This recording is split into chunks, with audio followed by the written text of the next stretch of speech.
Hello everyone. Today I thought of sharing with you the perfect size roof box that fit on my 4Runner with the factory roof rack that it came with. So this is a Thule Ascent 1500 roof box. I know it's an old roof box. Let me share the dimensions of that roof box so you can make a decision based on the size if you want to go for a different model of this roof box or even a different company brand that fits inside the factory roof box. So I'm going to share the dimensions of the roof box and the roof rack, inside dimensions of the roof rack, so you can make a decision of what size roof box that fits on the factory roof rack. So again, if someone asks, why do you need a roof box? Don't you have enough cargo space? Well, the problem is when I travel, I have two kids and a big dog, a German Shepherd. So the German Shepherd takes the entire cargo area when we go on trips. So she has her bed in the cargo area, the glass down, she looks outside, take all the smells she likes, and she enjoys the cargo area of the 4Runner. Make me think 4Runner is the perfect doggy wagon for road trips. Again, the two kids are in the back and me and my wife in the front, and sometimes my in-laws comes, so when my wife moms come, she'll be in the back too. So I'll share a little bit of fuel consumption with the roof rack when we had 3 adults, 2 kids and a dog, and the roof box. So I'll share a little bit of fuel consumption with this roof box. So without talking too much, let me go into the dimensions of the factory roof rack and the dimensions of the roof box. So let me give you the inside dimensions of this factory Toyota roof rack. Came with my car. So I have moved all the crossbars to the bottom row. So I have kind of a lesser profile when I install the roof box. And also to mention, I have this aftermarket GMRS antenna for my radio for the communications that I use. I have installed this inside the roof rack. If you want, you can install outside, but I want to keep it discreet from any thieves, because this antenna, this does not come with the factory GMRS radio that I'm using. I'll do another video on the range. I already have the range test on with the factory antenna. This is a low profile one. I haven't had a chance to test this one properly yet. So again, this is gonna lose about 3-4 inches from your roof rack. So without further ado, let's test the inside dimensions of this factory roof rack. So on the length, so I'm going to keep it on this middle post, and if you can see, the length of this crossbar is 45 inches. So I'm at the right before the last nut, or whatever this thing is called. Right before that I have the roof rack crossbar, and from the middle post, from the back to this crossbar, it is 45 inches.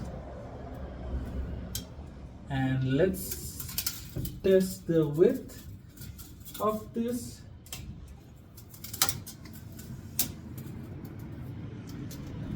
So in the back,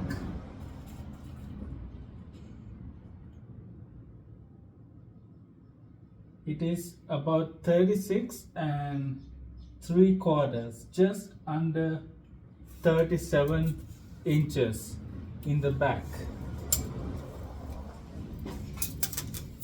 In the front of the roof rack,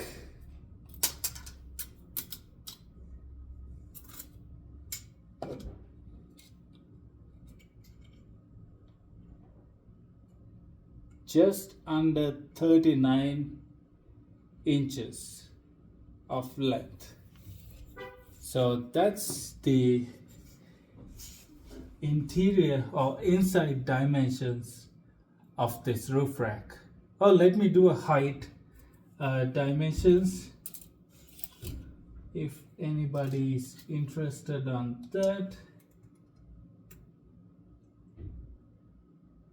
So it's just under 7 inches of height in the back. I can say 6 3/4 of an inch. Let's see on the sides.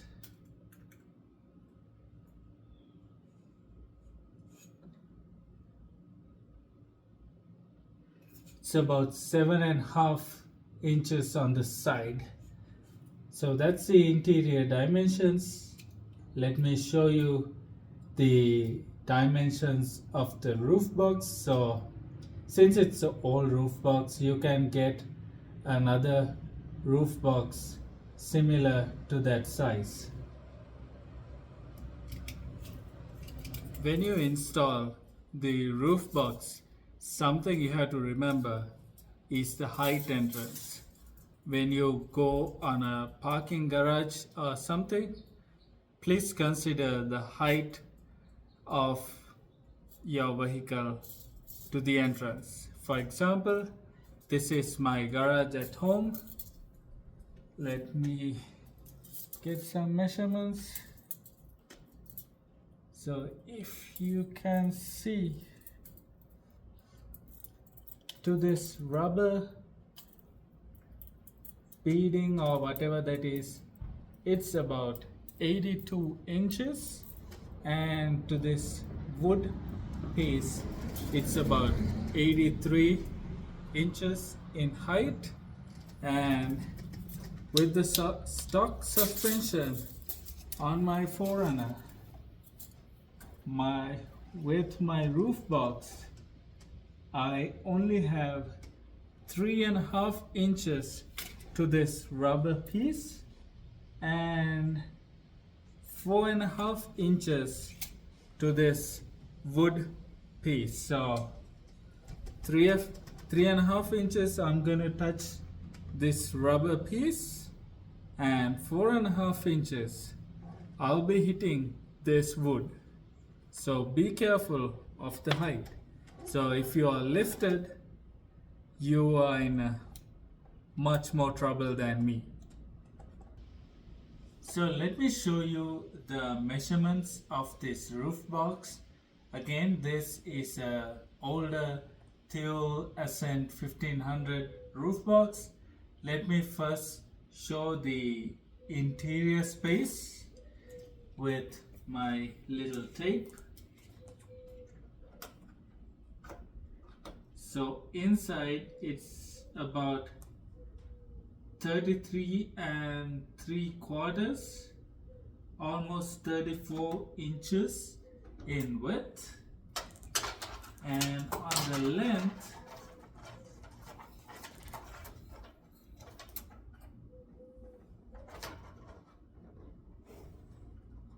it's 65 inches in length. So 34, 65. So outside, if I can try to get, it's about 35.25, the outside width. and the outside length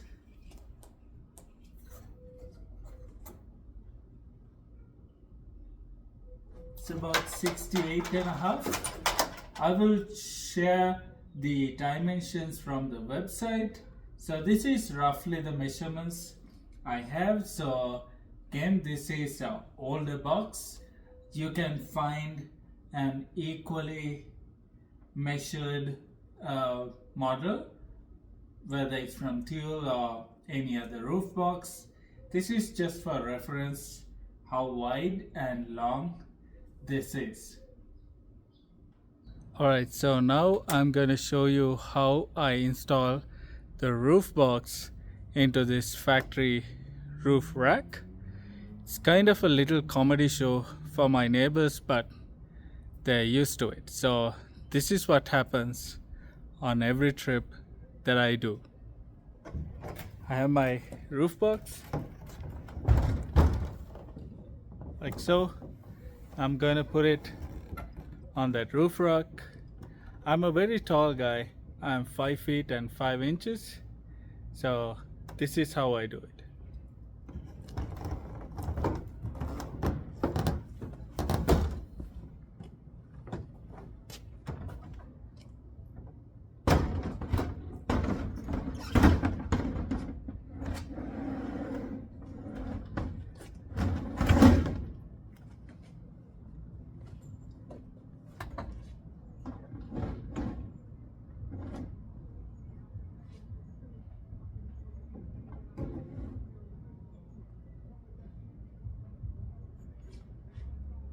So if you can remember, I said I have not installed the crossbars on the top section of the roof rack.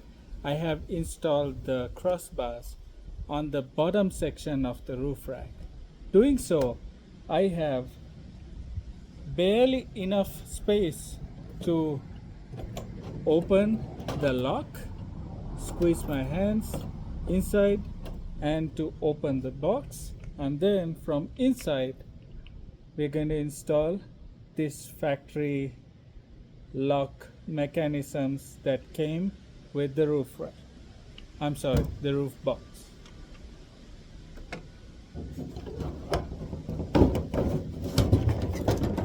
So carefully open the box like that, and then using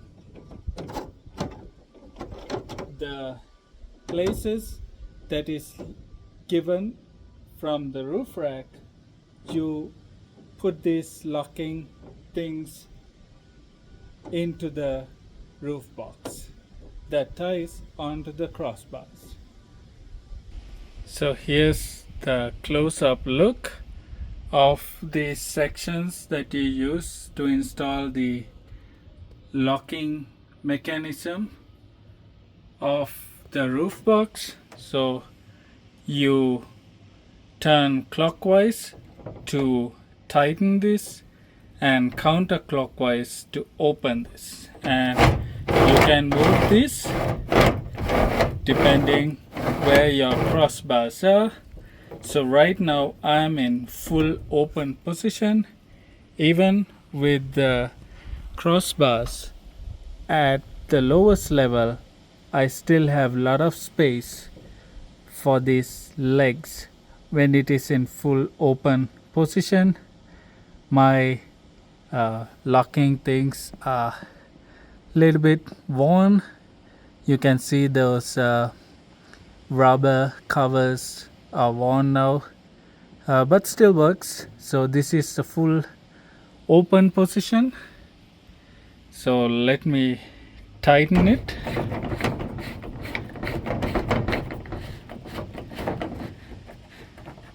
So like so, you tighten all 4 corners. You have to use the lock on the other side to tighten the other 2, because at least my hand doesn't reach that far. So I open the box from the other side, tighten those 2. On this side, this is how much gap I have when it is tightened. So plenty of gap with the factory roof rack. So again, to remove it, turn it counterclockwise, and it is all the way, you take them out. So this is the front look when the roof box is installed on the factory roof rack on the lower section of the roof rack. The front look, and here's the side profile. So little inconvenient to access the lock if you have big hands, but for me not a problem. And yeah, so you can barely see there's a little bit of gap for the antenna for my GMRS radio, and also with this size still have the sunroof not blocked. So that's the side profile. So before I talk about the fuel consumption numbers that I got from my last long trip, let me tell you some changes that I've done to this 4Runner before you scream at me on the comment section. So this 4Runner came stock with this TRD skid from factory, in addition to the factory TRD skid and the one before. I have installed additional skid plates from front, these AM skids, to all the way back to the rear diff skid. So you have the front factory TRD skid, and then you have the aftermarket transmission skid and the aftermarket transfer case skid. And then I also have AM skids for the lower control arms, lower link skids at the back, and the lower shock links at the back, and all the way at the back I have the rear diff. So this 4Runner came factory with Nitto Terra Grappler all-terrain tires, 265/70/17s, but I changed it to Toyo Open Country 285/70/17. So again, both are all-terrain tires, mild off-road or all-terrain tires. So those would add some impact to the fuel consumption because you're adding additional weight. Or did I tell you about the rock sliders? So yes, I have installed rock sliders on this 4Runner for added protection on the sides of the 4Runner. So those two both together are about 100 pounds. So you add all this metal to the underbody, you add up weight really quickly, and that may impact the fuel consumption. So let me share some numbers for the fuel consumption I had from the last trip, and I already posted on YouTube post sections. I don't think people go into the post sections and check for posts. So let me talk a little bit on this video what fuel consumption I got with the roof box I had.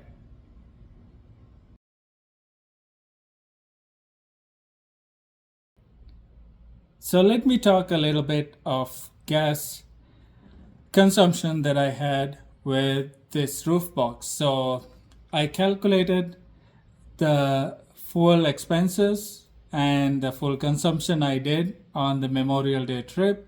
So it was 856.4 miles that I did from Denver to Moab, Utah, through I-70, a beautiful highway. Highly recommend you take that highway and enjoy the beauty of Colorado. And on that trip, so I had full tank of gas. I spent the full trip, and then after I come home, pump again, and see how much of gas that I use. So during the trip, I have pumped gas. So just spending 2-3 minutes when we stop for a lunch or something, pump gas so we have plenty of fuel at any given time, because it's a Memorial Weekend. Some parks have like closer to 1 hour of wait time in the hot summer. So it's like 90 degrees in some parks in Moab, Utah. So I have in this post there are bills that I pump gas. So I spend about $165 in gas. So not bad. So the fuel consumption according to this was almost 18 miles to the gallon. So with 3 adults, 2 kids, and a dog, and the roof box on top of the car, I'm pretty happy to have 17.94 miles to the gallon. And on this trip, there were 1% of the travel was in 4-wheel drive only trails. So just a reminder, those 4-wheel drive only trails are only for 4-wheel drive only vehicles. Please don't try to argue with park rangers or anyone who try to give you a ticket if you try to go in an all-wheel drive vehicle like a Toyota Highlander or a Subaru, a Honda or a Tesla. If you don't have 4-wheel drive, please don't go on these 4-wheel drive tracks. Keep them safe for another person to enjoy the beauty of those trails. So 1% of that trip was 4-wheel drive only tracks. Some of the tracks were inside the national park, which I'm really excited to see those kind of tracks in a national park. So you have more control and the trails are being protected by the park rangers and whoever responsible. Thank you for your service. And also there were some gravel roads that we use 4-wheel drive high range. Surely you can do on 2-wheel drive, but I don't want to save fuel or anything. I just want to be in 4-wheel drive high for absolute safety on those turns and everything when you drive at legal speeds, right? So always follow the legal speeds on those gravel or forest roads. And also, of course, in Moab, Utah, or passing Grand Junction, it was all sunny, but on this I-70, places when you pass Whale, those kind of winter wonderlands, even though it is Memorial Day, it is snowing and raining heavily. So fuel consumption may impact with those conditions. So at the end of the day, it's all miles per gallon, right? We enjoy our vehicles with our family and enjoy the beauty of this country. So I'm very happy to have almost 18 miles to the gallon with the roof box. Alright, so that is my report of using that dual SN1500 roof box on my 4Runner on its factory roof rack. Hope you enjoyed it. Thanks for watching. See you next time on another video.